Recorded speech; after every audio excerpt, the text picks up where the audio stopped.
Hello, everybody, and welcome to the Digital Skills and Job Readiness webinar and lead and open up. And today I have a very esteemed list of panelists, which I'll let them introduce themselves in a second. But just to give you, at CodeBridge Youth, we've been dealing with the youth for quite a minute now. And one thing that they have always as a very big necessity and something that they're interested in themselves professionally and opportunities where they can find jobs and what to do. So to help us sort that out, we have gotten Neo Pukuche as well as Ngawa Sizani from Harambee Youth Employment Accelerator. So they'll be taking us through how you can get your hustle on and what exactly do you need to do. But then we also have Gabriel Kasim, who's from Geek Culture. So as you know, the word geek, so this is a very fourth industrial revolution based organization that do some very, very cool stuff.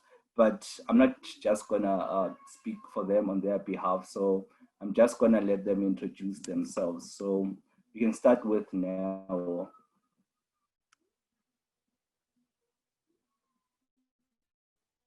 All right, good day everyone. My name is Neo Poko Jam Accelerator, and I must say at the end of the day, we'll all have something to take away with, and I hope you enjoy, and thank you. Sizani, you can go next. Hello, everyone. I hope I'm coming through clearly to everyone. My name is Ngaba Sizani, and I'm a brand coordinator at Harambee Youth Employment Accelerator. And what I'll be doing together with my colleague Newo is sharing a bit on work readiness with you. And I'm sure it'll be a fruitful engagement with us all. And I'm looking forward to actually engaging with all of you guys and learning. Awesome, awesome. So we also have Gabriel Kasim, who is from Geek Culture. So I'm just gonna let him speak and not speak on his behalf. Awesome, thank you, Katlejo. Yes, I'm Gabriel from Geek Culture. By profession, I'm a full stack JavaScript developer, but at Geek Culture, I'm currently working as the development lead. So today I'll be sharing with you just common tools and, intro to internet economy. And yeah, I just hope you guys have your notebooks open and ready to take something with you. So just to give context and background as to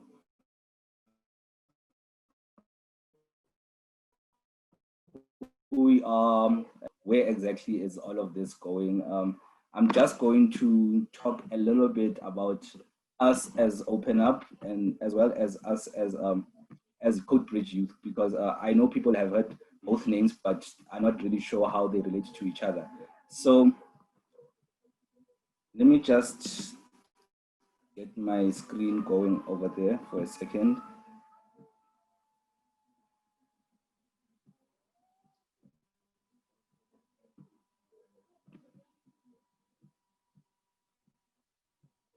Great, can everybody see my screen? Cool, so we are Open Up. That's our motto right there, moving everything towards open. So yeah, we believe in an open society and we work as best as we could to actually make it happen. The method that we use is very simple. We have three basic methods. The first one is to inform, and we believe that when people are informed, then they are empowered, and with empowerment, they can be activated and begin to make change in their society. So us as Open Up, being a civic tech organization with a bunch of platforms that we have under our belt, we felt a need to reach out to a specific audience, and it happened to be the youth. So that is how CodeBridge Youth was created. And what CodeBridge Youth, if I can just go back there. So CodeBridge Youth as community-led solutions for the youth and by the youth. So as it states here, we do not own the product. The product is created by all of you as well as our stakeholders. So that means you there at home watching the webinar, you also are part of this, and you also get to create this, as well as Neo, Gabriel, and everybody that is our stakeholders, to bring about the best community-led solutions that we can find. So our theory of change, just to speak about that for a second. So we believe that the youth will account for their own future by participating in affairs of the government, while also looking into innovative ways to tackle issues that affect them. And we have our map out pillars. So we want to get the youth to submit comments to the IDP, which is the integrated development. That's how government determines center in your community, or maybe you need a new park for recreation. So we are trying to give you the tools so that you know how to express yourself, how to write those letters, and who to approach, and so forth. As you can see, we have a few people that will be helping us with that today, so that the youth also have skills to better their own lives and not have to rely on government, rely on Open Up and so forth. And then we try to design activities that keep the youth interested. We do try to not have them boring. So yeah, we're hoping you're gonna enjoy this one as well. And then we have fortnightly meetings to focus on all of these things that I've just talked about, and also to link it to skill-based, to the skill basis, and also to improve their ability to participate, especially in public participation matters. And then our annual plan goes like this. So the first 3 months, we just look at IDP education, as well as an intro to local government, so people can get an understanding of how it works. And then we then delve deeper into digital skills and turning the internet into a tool for change and empowerment, because we are living in the fourth industrial revolution. And then we try and focus on job readiness, professional conduct, as well as formal communication, so that you can be able to present yourself in the most in a manner that is pleasing to everybody.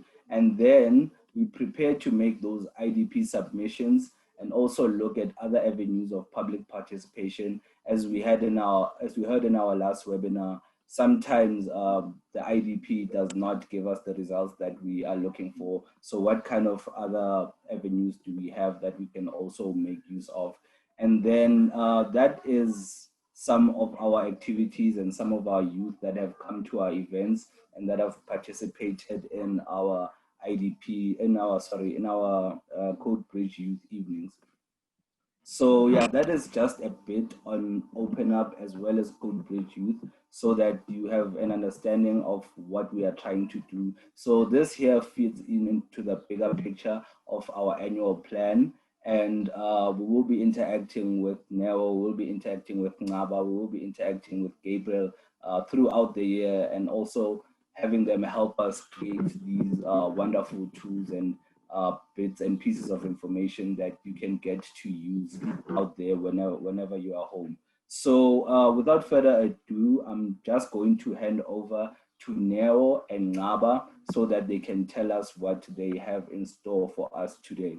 So Nero and Ngaba, over to you.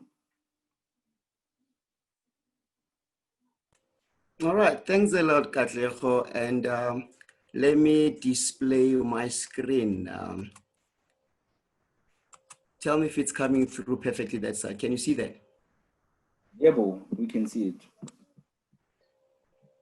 Okay. All right, that's perfect. So I'm going to cover 3 items today, all right? And number 1 is a must-have beyond matric and tertiary. And number 2 is how to write a CV, including the do's and don'ts.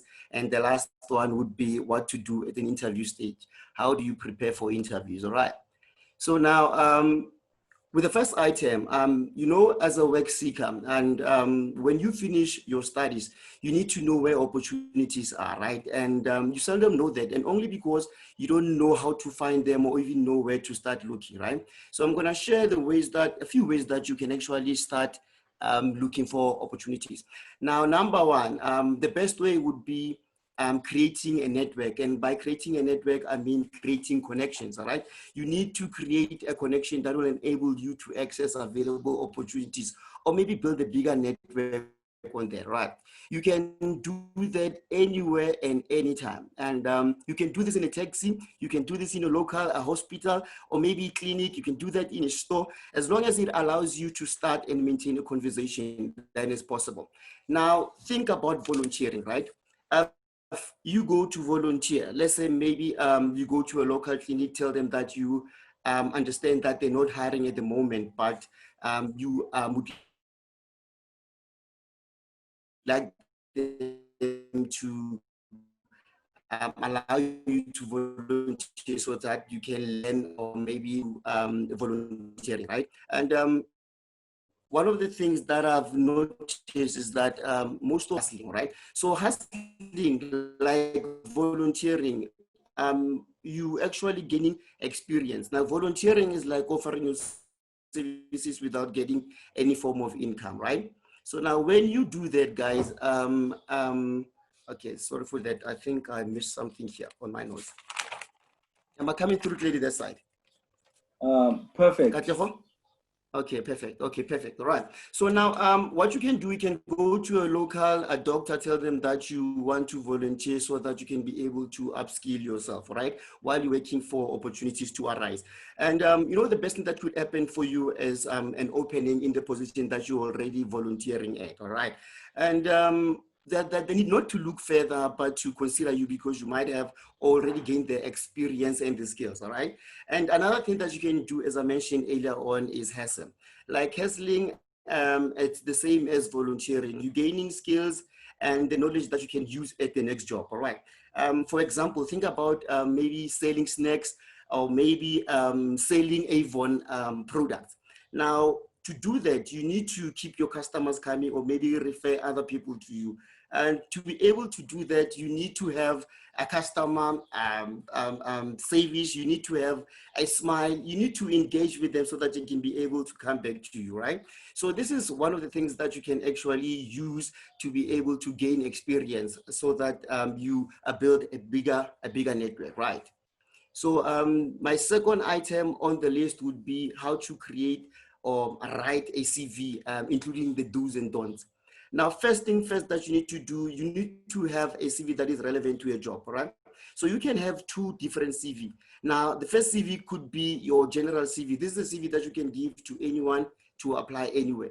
And the second CV that you need to have is a CV that's actually relevant to the job that you're applying for. You need to keep it short, simple, and straight to the point. Now, often we have people put their ID numbers on the CVs, right? If you're gonna do that, you must know that your CV actually will tell us that which month you were born.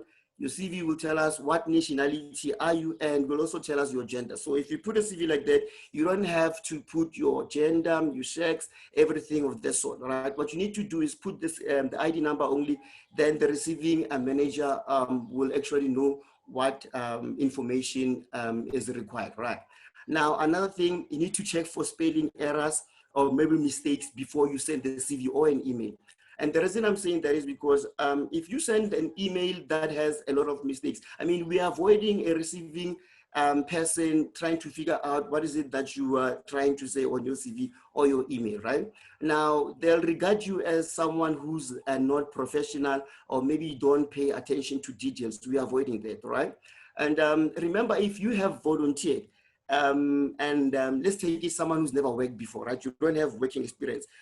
Volunteering is considered as working experience. The only difference is that you're not getting paid for that, right? But you're gonna treat it as a work that you'd actually be paid or getting paid for, right? And the last item would be your references. Now, on your references, you need to have references that are contactable.